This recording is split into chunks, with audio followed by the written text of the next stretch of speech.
Without objection. Madam President, I'm at a loss for words to describe what happened yesterday in Helsinki, Finland. I'm disappointed as well by the stunning silence of some of my colleagues on the other side of the aisle in response to it. When each of us is elected to serve in Congress, the House and the Senate, we are asked to take an oath, and a very serious oath. In it, we swear to support and defend the Constitution of the United States against all enemies, foreign and domestic. The President of the United States similarly swears to preserve, protect, and defend the Constitution of the United States. Madam President, yesterday in Helsinki, Finland, the President of the United States was engaged in an appalling display. What we saw at that press conference, standing just several feet away from Vladimir Putin, the leader of Russia, was the President's decision to turn his back on the organs and agencies of the United States government, to question their credibility, and to affirm, incredibly, that Mr. Putin had given a powerful denial to what they have found when it comes to the Russian interference in our last election. Just days after bullying our key NATO allies and failing to publicly accept that Russia attacked our country, attacked our democracy, this administration and its enablers here in Congress are failing that oath. President Trump refuses to accept the findings of American intelligence professionals, the Department of Justice, the Department of Defense, and virtually every agency of our government that is tasked with keeping us safe, and instead accepts Vladimir Putin's absurd, self-serving denials. Many of my colleagues here in Congress refuse to even speak up to denounce the President's actions. Consider what happened months before the 2016 election, when our nation's top intelligence officials came and told key congressional leaders about this Russian cyber attack on the United States. The administration at that time, under President Obama, was deeply concerned. President Obama was looking for a bipartisan response, condemning Putin's efforts in the closing days of the election so as to avoid any hint of partisanship in the public announcement and to present a unified deterrent. What was the response of Majority Leader Mitch McConnell after hearing this alarming revelation that Vladimir Putin was actively interfering in our elections and trying to undermine our democracy? Senator McConnell's response, no thanks, we're not going to help. And incredibly, neither the senator or his party did. Madam President, is there anyone in the Senate, anyone who took the oath to protect our nation against enemies, foreign and domestic, who thinks any of us, regardless of political party, should receive help from a foreign adversary to get elected? I hope we all agree that country must come before party. So then why do so many of my Republican colleagues remain silent in light of President Trump's open denial of the reality of the Russian involvement in our election? Yesterday, we watched in disbelief as the President not only refused to even acknowledge the act of cyber war against the United States, but incredibly blamed America first for our poor relationship with Russia. We watched our American president refuse to stand up to Vladimir Putin, a former KGB official, who executed one of the most breathtaking cyber attacks in history, aimed at the United States and aimed at undermining the Western Security Alliance and our country's democracy. An American president who stood on the world stage next to a tyrant who denies that he attacked us. And then the President of the United States repeatedly agreed with that adversary and dismissed criminal indictments of Russian government officials responsible for the attack. The President closed with a rambling preening about his great election victory.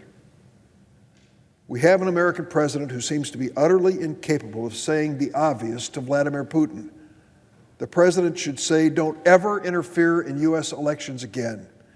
I don't want your help, and I don't believe your absurd denials. He refused to say that.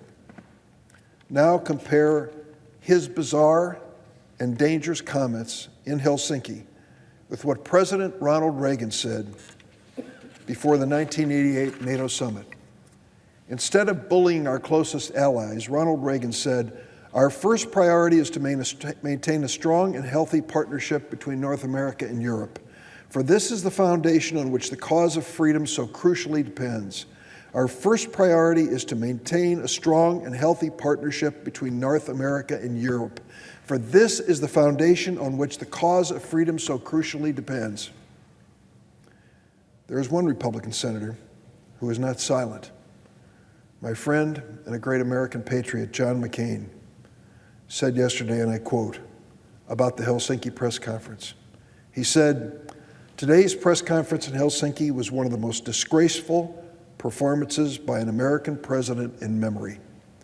The damage inflicted by President Trump's naivete, egotism, false equivalence, and sympathy for autocrats is difficult to calculate. President Trump proved not only unable but unwilling to stand up to Putin. He and Putin seem to be speaking from the same script, as the president made a conscious choice to defend a tyrant against the fair questions of free press and to grant Putin an uncontested platform to spew propaganda and lies to the world." I could not agree more. It is obvious. We, all of us, Democrats and Republicans, should agree with what John McCain said. Madam President, despite President Trump's shameful denials of Russian interference at yesterday's farce of a press conference, the evidence is clear. Russia did interfere in the 2016 election. Our intelligence agencies and the bipartisan Senate Intelligence Committee have concluded that not only did Russia interfere in our elections through cyber attacks, but they did so to harm Hillary Clinton, help elect Donald Trump, and undermine our democratic process. When Donald Trump hears those words, it sends him into a rage. He denies any Russian interference for fear that it might reflect on his victory in the election. Madam President, there is no evidence that has been produced to date that shows that Russian interference changed the outcome of that election. I'm not questioning whether Donald Trump won the Electoral College and became president, but I don't think he should question whether the Russians were trying to undermine that process. During his ongoing investigation into Russian meddling, Special Counsel Mueller has so far indicted 32 individuals and 3 companies on a total of 191 criminal charges. This includes the February indictment of 13 Russian trolls who engaged in a multi-year effort to influence our election, to support the election of Donald Trump by sowing discord and inflaming social tensions online. And the Mueller investigation includes 12 members of the Russian military intelligence, specifically named, who were indicted last Friday for engaging in a sustained operation to hack into emails, accounts, and computer networks of the Democratic National Committee, the Democratic Congressional Campaign Committee, and Hillary Clinton's presidential campaign. These Russians also created online personas and worked with WikiLeaks to publish the stolen documents. To cover their tracks, they committed identity theft, engaged in money laundering, and at one point leased a computer in my home state of Illinois to store and move the stolen documents through encrypted channels. Additionally, the Russians hacked into the computer networks of election officials and vendors in order to steal voter data and other information.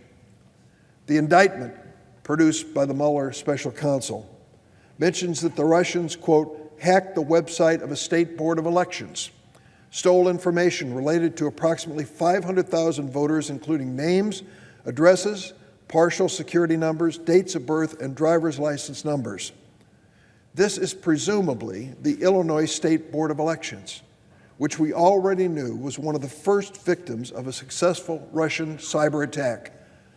A Russian cyber attack which President Donald Trump refuses to believe ever happened.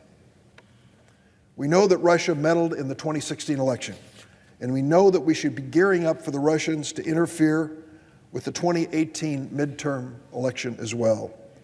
Just this past weekend, Director of National Intelligence Dan Coats my former Republican Senate colleague from the state of Indiana, and a man whom I voted for this position and respect very much, reiterated the ongoing threat that Russia presents, saying, quote, "In regard to state actions, Russia has been the most aggressive foreign actor, no question, and they continue their efforts to undermine our democracy," end of quote. What a departure from what President Trump said in Helsinki yesterday. His own Director of National Intelligence has refuted the statement he made to the world yesterday, agreeing with the, quote, "powerful statement of Vladimir Putin that he had nothing to do with an attack on our election." Our president, cozying up to Vladimir Putin at the expense of the credibility of his own Director of National Intelligence. Why is this happening? Instead of condemning President Trump and supporting the special counsel's efforts to get to the bottom of this, sadly, the vast majority of congressional Republicans are actively working to undermine the investigation. Just last week, Senate Republicans confirmed the nomination of Brian Benczkowski to serve as Assistant Attorney General in charge of the Criminal Division of the Department of Justice. They voted for Mr. Benczkowski to be in charge of 600 federal prosecutors, despite the fact that Mr. Benczkowski has never as a lawyer been in a trial. Never been in a courtroom, never been in a trial. Was named by President Trump to head up the criminal division of the Department of Justice. That may not be the worst part. Mr. Benczkowski also chose, in his private law practice in Washington, to represent a Russian bank, the Alpha Bank, with deep ties to Vladimir Putin. And despite the fact that when he was called on, he said he would not recuse himself from this Russian investigation, despite his involvement with this bank. Furthermore, this vote occurred as President Trump and House Republicans have been looking for an excuse to fire Deputy Attorney General Rosenstein, who is overseeing the Mueller investigation. Should Rosenstein be fired, Mr. Benczkowski easily could be tasked by the president with overseeing the Russian investigation. That would be an unmitigated legal disaster. Enough is enough. Today is the day. I hope my colleagues, Democrat and Republican alike, will step forward and speak up. The world is still reeling from the comments made yesterday by the President of the United States of America in Helsinki. There are serious questions from our longtime allies, NATO allies, those who count on the United States for the safety and security of their republics. Serious questions in their mind about who we are, what we stand for, the relationship between this president and Vladimir Putin, a relationship which is absolutely inexplicable. That President Trump would refuse to concede the obvious, that Vladimir Putin is setting out to undermine our values in the world. President Trump should stand with the brave men and women in law enforcement, intelligence, and the Department of Defense who have warned him about Vladimir Putin and not be so easily swept away with these meetings he has. I yield the floor. Suggest they have some quorum.